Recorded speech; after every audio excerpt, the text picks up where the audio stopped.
Vamos a estudiar en este apartado 7.4 los estudios básicos de seguridad y salud y luego ya veremos las normativas de aplicación y las formas de realización, incluso alguna normativa de carácter internacional de referencia. El estudio básico de seguridad y salud, el referente para nuestro país es la ya citada Ley de Prevención de Riesgos Laborales 1627 del 97 y en esa ley se establece que el promotor, por ejemplo la empresa inmobiliaria, debe designar a un técnico competente para que elabore ese estudio básico de seguridad y salud. Lógicamente, si ese promotor precisamente tiene a un coordinador en materia de seguridad y salud para ese tipo de proyectos constructivos, lo normal es que ese técnico competente sea ese coordinador y sea él quien elabore el estudio básico de seguridad y salud, pero si no, pues la persona designada por el promotor con preparación y estudio en ese tema. ¿Qué documento debe de contener el estudio de seguridad y salud? Bueno, pues debe de contener una memoria descriptiva de los procedimientos, equipos técnicos y medios que se vayan a utilizar en la obra para identificar los riesgos y tomar las medidas de carácter preventivo necesarias. Además, se debe de describir también en esa memoria los servicios sanitarios de los cuales se va a dotar a la obra en función del número de trabajadores que tenga que usarlo. Y bueno, si en la obra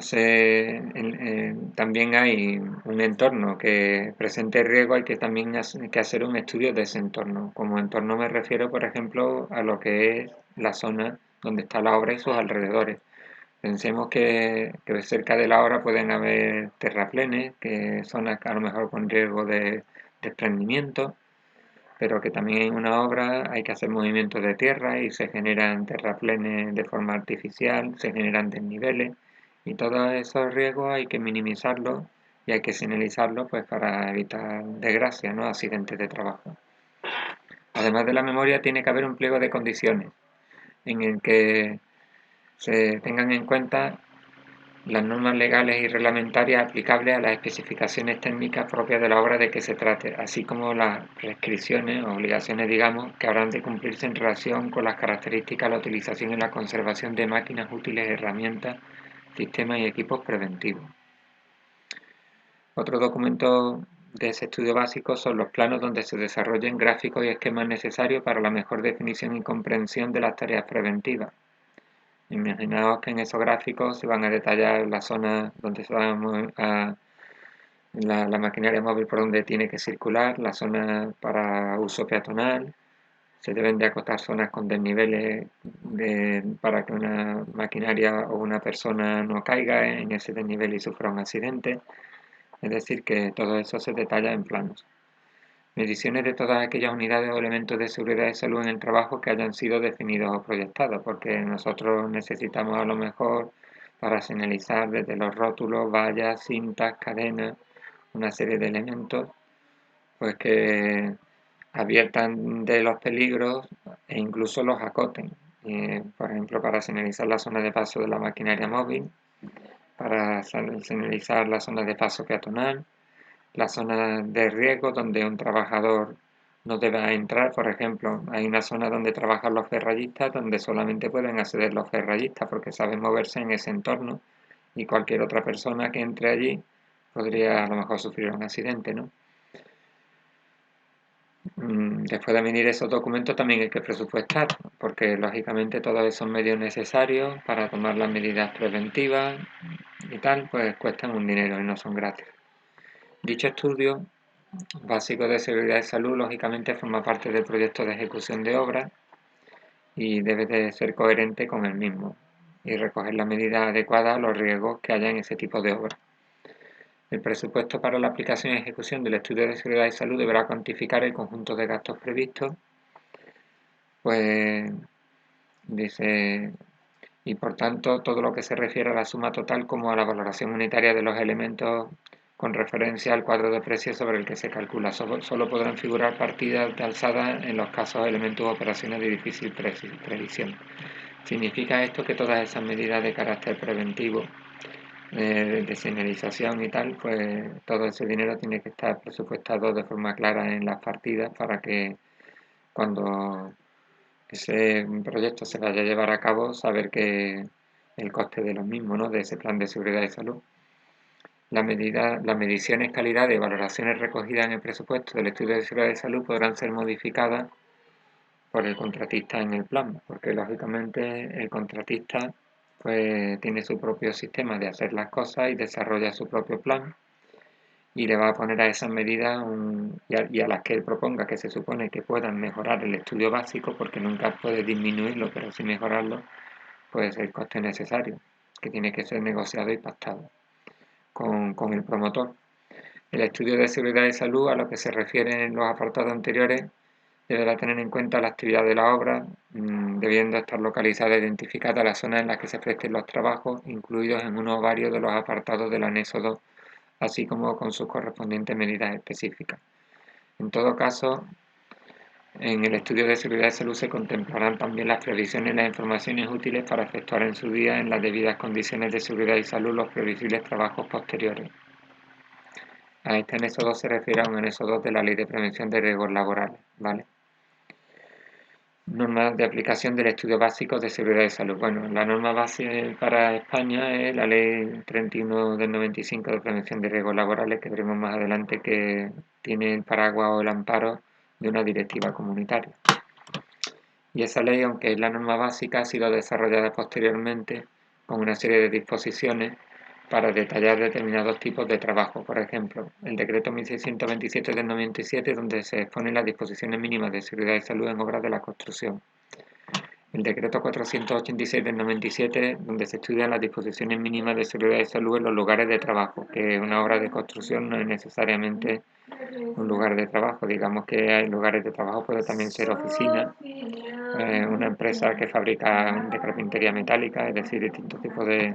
industrias, ¿no? El Real Decreto 1215 del 97, por la que se establecen las disposiciones mínimas de seguridad y salud para la utilización de los trabajadores de los equipos de trabajo. Real Decreto 2177 de 2004, donde se estudian las disposiciones mínimas de seguridad y salud para los equipos de trabajo en materia de trabajos que se desarrollan en altura, porque los trabajos que se desarrollan en altura, que pueden ser de pintura, electricidad, albañilería, pues necesitan unos EPIs especiales, arneses, líneas de vida, y esto viene detallado en este Real Decreto, ya que no estaba recogido en el inicial 1215 del 97. Real Decreto 773 del 97 sobre disposiciones mínimas de seguridad y salud relativa a la utilización por parte de los trabajadores de los equipos individuales o EPI, que contiene algunas aclaraciones del primer Real Decreto 1215 del 97. Otra normativa de especial interés, el Real Decreto 39 del 97, por el que se aprueban los servicios de prevención que deben de tener empresas de cierta entidad, y los planes de prevención de riesgos laborales.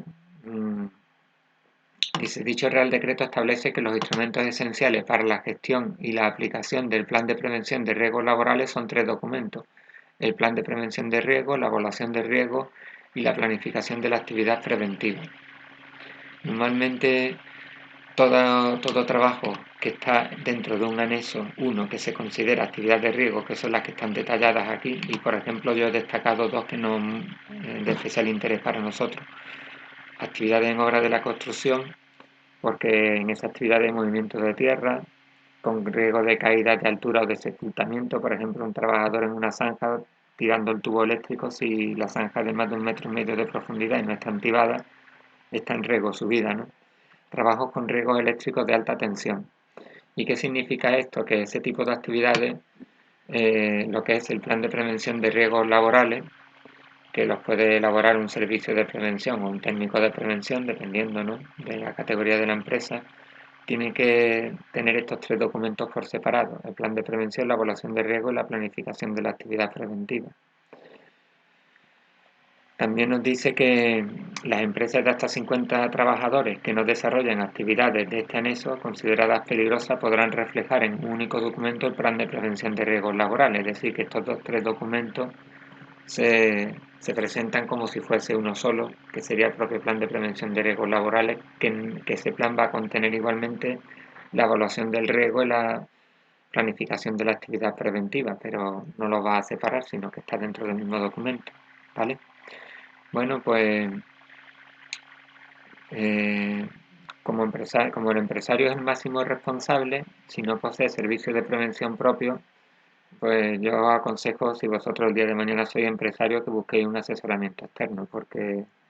el desconocimiento de la ley no exime de su cumplimiento y de las responsabilidades que puedas tener con trabajadores a tu cargo sin las medidas de prevención y de protección adecuadas, ¿no? Otras leyes así colaterales, la 32 de 2006, reguladora de la subcontratación pública, el decreto 1109 de 2007, que desarrolla la subcontratación en el sector de la construcción, y el 171 de 2004 de prevención de riesgos laborales en materia de coordinación de las actividades empresariales. Y bueno, lo voy a dejar aquí porque si no me paso, simplemente me queda nombrar algunas leyes más,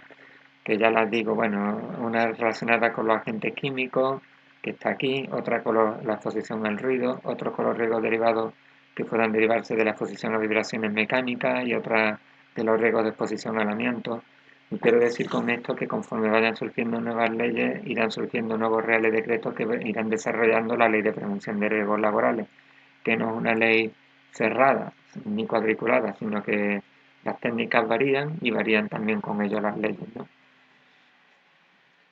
Y importante este Real Decreto de posiciones mínimas para la protección de la salud frente al riesgo eléctrico, que será objeto de estudio el año que viene en el módulo de DRE y en los módulos de GEMI. En concreto, el Manual de Seguridad y Salud de los Trabajadores en Baja Tensión de FEMA y la Guía Técnica para la Evaluación y Prevención de Riesgo Eléctrico del Instituto Nacional de Seguridad y Higiene en el Trabajo. Bueno, pues un saludo y nos vemos en el próximo video tutorial.